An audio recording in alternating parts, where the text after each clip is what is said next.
पूछना चाहता हूँ कि जब हमारे घर पे पूजा होती है तो बहुत सारे यजमानों को पूजा के नियम नहीं पता है। मैं जब देखता हूँ बहुत सारे लोग घर पे पूजा होती है तो नाइट पेंट में बैठ जाते हैं, पूजन की सामग्री मंगवाते हैं तो जो भी गंदी सामग्री है वो चूरी के चावल जैसे जो भी मिल गए हो वो लगा देते हैं। तो आप थोड़ा सा पूजा की विधि को बताएं कि पूजा किस तरह से करना चाहिए, उसका नियम क्या है और नित्य नियम पूजन के क्या होते हैं, जिससे व्यक्ति भगवान के प्रति ज़्यादा से ज़्यादा लगाव बना पाए। पूजा कैसे करनी चाहिए सवाल है भैया का। सबसे पहले हमें भगवान को कोई सुंदर सा पद सुनाना चाहिए। सवेरे जब आप भगवान के मंदिर में नहा धोकर गए तो भगवान को कोई पद सुनाओ, बढ़िया मतलब जगाओ, लोरी से सुनाया है और सुंदर से पद से भगवान को जगाओ। जागो ललना भोर भई अब जागो ललना भोर भई अब, पंछी जागे रात गई अब जागो ललना भोर भई अब। तो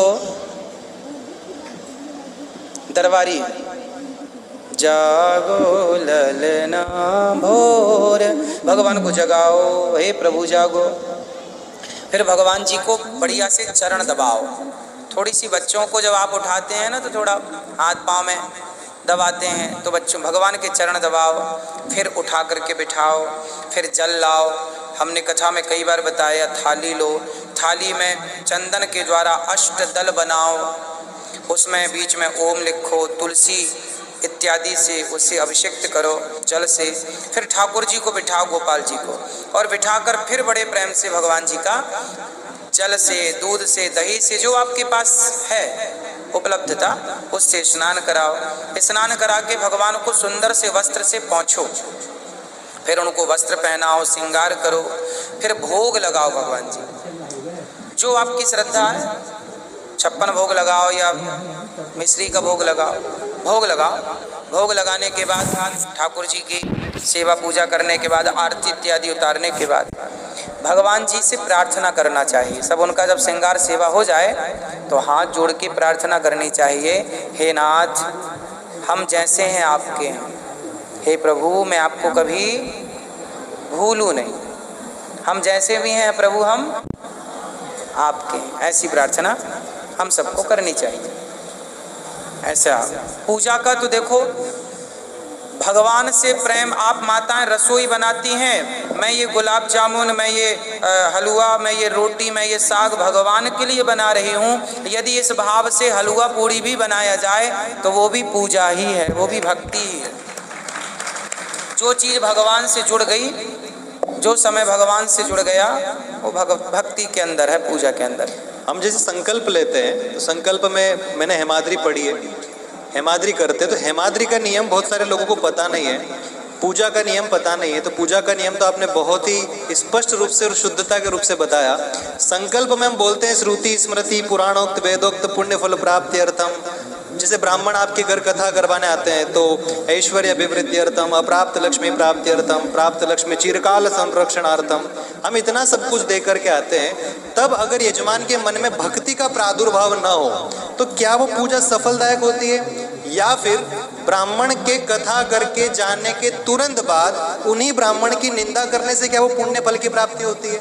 तो हमारे यहाँ तो दो मतभेद है, मतभेद भी और मनभेद भी है कि हम पूजा तो करवाते पर उसी के बाद तुरंत ब्राह्मण के जाने के बाद नहीं यार ये पंडित जी ने कथा अच्छी नहीं करवाई, तो भक्ति कहाँ है? तो भक्ति कैसे जागृत हो? मेरा सवाल पूजा की भक्ति से। भक्ति कैसे जागृत हो, फिर वापस वहीं आना पड़ेगा। भक्ति को जगाने के लिए क्या करना पड़ेगा? एक दिन के सत्संग से भक्ति ना जागेगी। जब आप पेड़ लगाते हैं तो पेड़ लगाने के साथ सिर्फ लगा के छोड़ नहीं देते, समय पर पानी खाद डालते हैं, और खाद पानी डालने के साथ साथ उसे बकरी से, जानवरों से बचाना भी पड़ता है। ऐसे जब कोई भक्ति की क्लास में प्रवेश करता है, मीन्स सत्संग में आता है, तो कंटिन्यू आपको सत्संग करना होता है और दीपक को जलाए रखना है, पेड़ को जीवित रखना है तो पानी डालना पड़ेगा। यदि भक्ति को जिंदा रखना है तो सत्संग का पानी डालते रहना पड़ेगा। बिना पानी डाले भक्ति मर जाएगी। सत्संग डालना पड़ेगा, मीन सत्संग का जल। दूसरा, पेड़ पौधों को बकरा बकरी से भी बचाना पड़ता है। तो जो सत्संग के द्वारा आपके अंदर भक्ति का पौधा जो अंकुरित हुआ, जो जरा सा पौधा है भक्ति का, उसे कुसंग की बकरी से भी बचाना है। यदि आप कथा सुन के गए और बाहर किसी कुसंगी के चक्कर में पड़ गए तो आपकी 3 घंटे की कथा 5 मिनट के कुसंग से समाप्त हो जाएगी। को न कुसंगति पाए न साही। सत्संगी को, जैसे डॉक्टर आपको, किसी को शुगर है, शुगर की बीमारी है, तो डॉक्टर आपको इंसुलिन तो देगा, दवाई तो देगा, पर साथ में ये भी बताएगा कि आपको मीठा नहीं खाना, चाय बिल्कुल नहीं पीना, मिठाई में कुछ भी नहीं लेना, है ना। यदि आपने उस नियम को फॉलो किया, आपने मिठाई का परित्याग किया, मीठे का त्याग किया और समय पर दवाई ले रहे हैं तो आपकी शुगर कंट्रोल हो जाएगी। अब आप दवाई भी ले रहे हैं और चाय भी पी रहे हैं और रसगुल्ले भी खा रहे हैं और जलेबी भी खा रहे हैं तो कंट्रोल होगा। उसी तरह सत्संग भी कर रहे हैं आप और कुसंग भी कर रहे हैं आप। यदि आप सत्संग भी करते हैं, कुसंग भी करते हैं, तो फिर सत्संग प्रभावशाली नहीं होगा, क्योंकि कुसंग है ना। आप कोई गंगा जी में नहाए और फिर वापस जाके नाले में नहा ले तो गंगा नहाने का लाभ क्या है?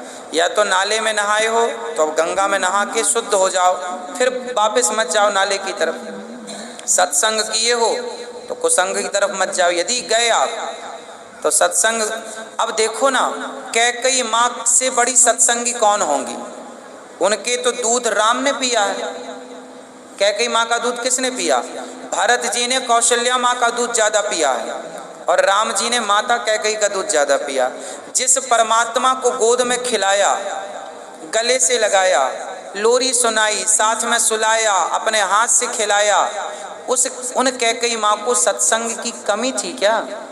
उनके जैसा सत्संगी कौन होगा जिनकी गोद में जगत का पालनहार खेल रहा है, जिसे माँ कहकर जगत का पालनहार बुला रहा हो। लेकिन वो कैकेयी माँ की बुद्धि भ्रष्ट हो गई एक जरा से मंथरा के कुसंग से, एक मंथरा के कुसंग से। इसलिए गोस्वामी जी लिख रहे हैं, को न कुसंगति पाए न साए। कुसंग पाकर किसकी बुद्धि नहीं बिगड़ती, इसलिए हमें कुसंग से बचना चाहिए। किससे बचना चाहिए? किससे? सत्संग करोगे तो कुसंग से बचना। इंसुलिन ले रहे हैं तो आपको फिर मीठा नहीं खाना।